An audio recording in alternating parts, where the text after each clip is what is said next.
Before we get into today's video, I just need to remind everyone I'm not a financial advisor. You must do your own due diligence. Please take today's video as entertainment only.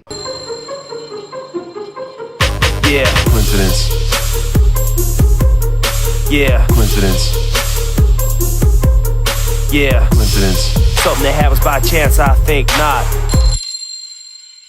What's the crack, everyone? Welcome back to Buy O Sell. I hope you're all well. Today's video is another update video on the stock that you love to hate, Boohoo. I did a video sort of at the start of March 3rd or whatever it was, pretty much declaring that I was done with Boohoo. Sick to the back grinders, all the allegations, all the crap that's came along with it. I've been in and out of investing in Boohoo for over a year now, and it's been painful at times. Great rises and then great gapings, great rises and then more gapings. It's been a roller coaster. In the last video I sort of said, based on the discounts that were going over the last sort of 6-8 weeks of a correction on the majority of the big tech stocks, I just moved my money out and moved it into there.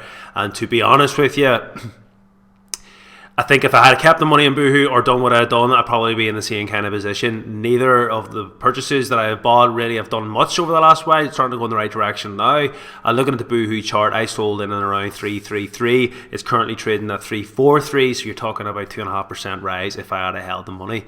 Not too bad over a month though, to be fair, guys. So it is what it is. I'm looking at the news articles come out today, and I'm starting to go, right, maybe it's time to start digging the toe back into the water again. We'll go through the news. I'd love to hear your thoughts on Boohoo. You know, I've got a good few people subscribed to me now that are invested in them. Some aren't, some were, all that. I'd like to get a bit of a consensus from you to see what your thoughts are on Boohoo. But there's some positive news out here, and there's some as well, you know, not as good. Like anything with Boohoo, it is a stock that you love to hate. And first of all, I just want to bring up this, not for the faint-hearted. You know, they've issued a buy warning, but they're saying not for the faint-hearted. And that's the truth about this. It's fundamentally got great prospects. You know, ASOS is throbbing there, and it's got a throb on the back of that because ASOS is good earnings and news out. It's in the right sector. It's e-commerce. They've done some great acquisitions, the Denims, XYZ, a lot of exciting stuff in the pipeline. And I do believe if I was to hold this for the next 5 years, it would be up considerably. However, the bumpy road to that point is yet to be seen. So let's see what today's news brings. Does it bring any clarity? Does it bring a bit of a warm, fuzzy comfort feeling? And then maybe we can get invested into them. But before we get into today's video, if you could please like and subscribe to the channel. We are nearly at 1,000. It's going to make my day, guys, and it'll make my year. All the blood, sweat and tears that has went into this, and it's really hard to start up a YouTube channel. But when I get to 1,000, I'm actually going to do a video on how I've kind of done the steps to here. So as soon as I get to 1,000 subscribers, I'll give you an insight into the struggle that has been real over the last sort of 4 months. So yeah, if you can please like, please subscribe, hit the alert button as well, keep up to date. Also, you can get me on Instagram, BHSDMV. Good, a lot of people are starting to hit me on that, leaving me comments and all that kind of jazz, and I try to get back to every single one of you as always. The Twitter poll is actually ending today. The new one will be up, so we'll see who the winner is later. It's not too late to cast your vote there. You might get still in before I get this video. I don't know if it'll be closed or not, but if not, the next one will be up. So go on the Twitter. I'll obviously give us a follow there and start voting on next week's video. And lastly, guys, get all the spam stuff out of the way. I've done a recent Reuters article. You can go on and check that out there on the description below. And while you're down at the description, you might as well check out Free Trade. You and I both get a free share up to £200 for free, guys, just by signing up. So I think it's worthwhile having more than one brokers. I currently have 5 brokers: eToro, 212, Hargreaves and Lansdowne, Free Trade, and well, it's not quite a broker, it's a Revolut where I have my cryptocurrency stuff. So I believe in it. I think it's important to have diversity for compensation, for your security, all the jazz, all the things out of sight, out of mind. So I really do believe most people should have at least 3 different brokers. So if you're thinking about doing that, click the link, get yourself some free money.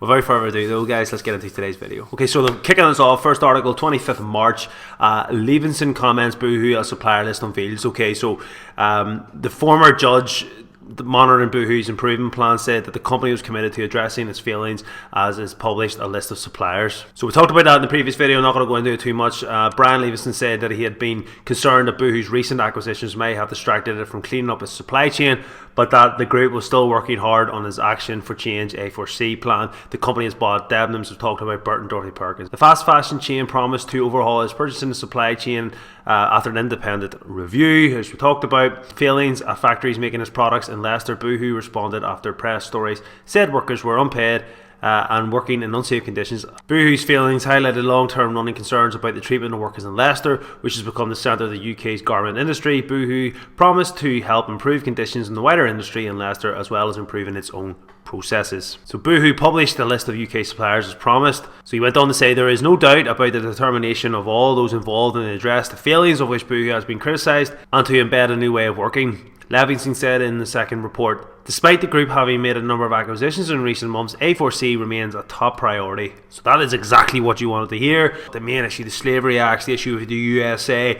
the Leicester factories, you know, they've made promises to address it, and you want to make sure that they're not just burying this with other new acquisitions and hoping to dust it all away. And it did feel like that, I'll be honest a wee bit, guys. He added that Boohoo still had plenty to do and it would face decisions about how to uphold standards in the long run. Boohoo also set out new targets for smarter manufacturing, clothes, better terms with suppliers, reducing its carbon footprint as part of the new sustainable energy strategy. Some analysts have questioned whether a company whose brands include Pretty Little Things, Nasty Gal, can make such improvements while keeping its prices low, and that is my issue with it. However, I will take a step back and go, yes, they might have to increase wages and do whatever they have to do, and that might affect their profits, but it's not like Boohoo, oh no, this is going to break the camel's back.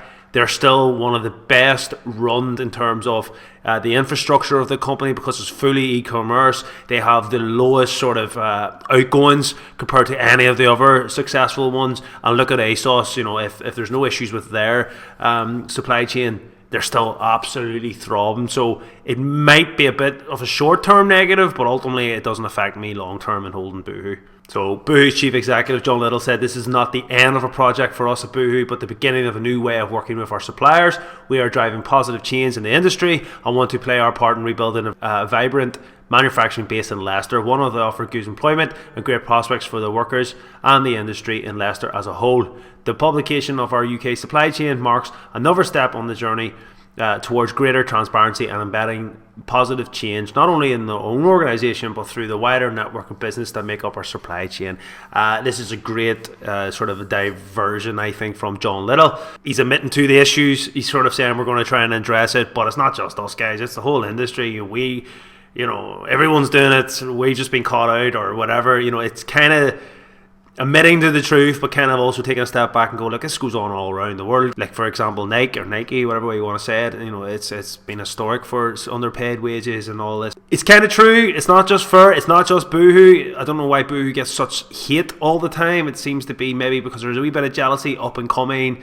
You don't know. I mean, I am convinced that there's a lot of backhanders. You know, there's a lot of people getting paid to put articles out about them to try and stamp them down. I mean, that's just my own thoughts. I have no proof of that, but it does seem a bit ironic that Boohoo constantly gets hit with these things.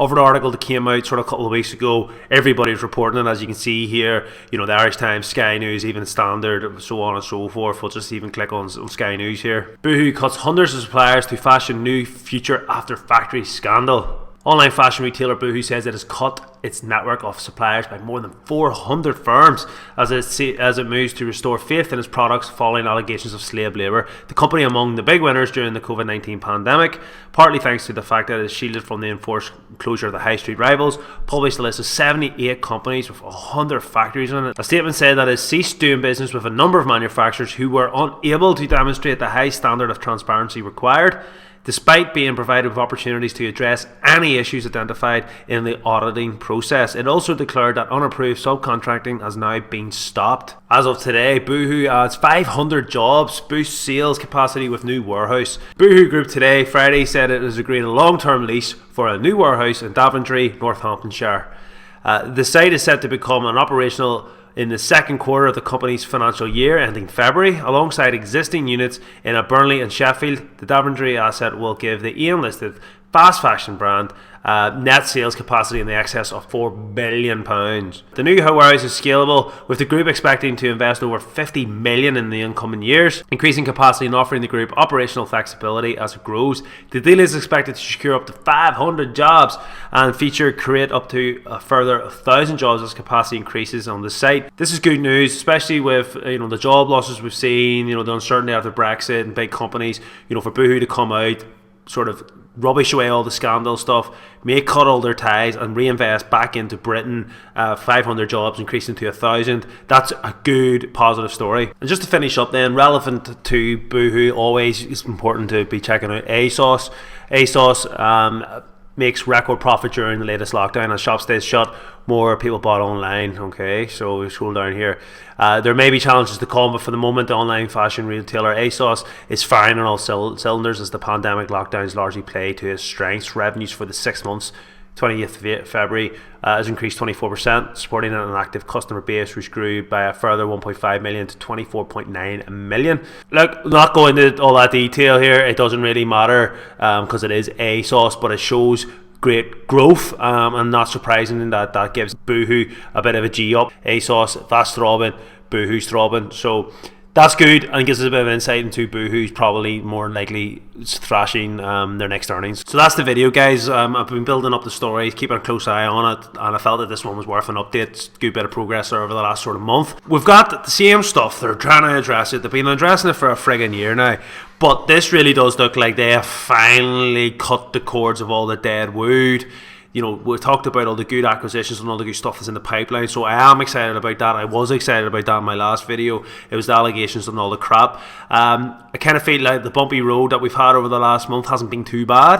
Up about 2.5% since I left it. That's not too bad at all. If I had knew that then, I probably wouldn't have took it out. But it was the uncertainty, and I stand by my decision. But now I'm thinking, right, it's time to start dipping the toe back into the water. I like the stuff that they're doing. It was never an issue with Boohoo long term. I never had that issue. It was the bumpy road and just pretty much getting sick of it. I'm going to stick the toe back in the water, average into my position and build it up again. That's my plan, guys. I'm going to start buying the dips. So what's your thoughts on all this good news? Is it a case of finally all this bad allegations, all the slavery, all the crap that's came with this stock, is that the end of it and is it all good times ahead? We do have the end of the pandemic. I'm worried about how that will affect sales. Touched on it there with ASOS. I still think it'll be fine, but there could be a wee bit of a sort of expectations being too high and it might miss out, not necessarily these next earnings, but the earnings down the road. So that's a wee bit of a red flag, but long-term hold 5-10 years, which is my plan with Boohoo, doesn't really matter. I'm willing to roll the dice and buying in on that. The other thing would be, will the cost of products have to go up? Touched on it there as well in the video. Not too concerned about that. I feel that's an industry-wide problem, and if Boohoo maybe will have to take a wee pinch of their profits, I think with the likes of Debenhams and all the extra acquisitions, being able to do home products and all that and makeup, I feel that there's plenty of other revenue strengths and growth potential there that you won't see it on the financial statements on a quarterly basis. I think the profit margins will still be throbbing. So that's my thoughts, guys. Please like, please subscribe, grow on the channel, all that good stuff. Get me on the Instagram and leave your comments below. I'd love to hear what your thoughts are. Thank you for tuning in. Until next time, guys, peace. Enjoy your week. Coincidence. Coincidence. Something that happens by chance, I think not.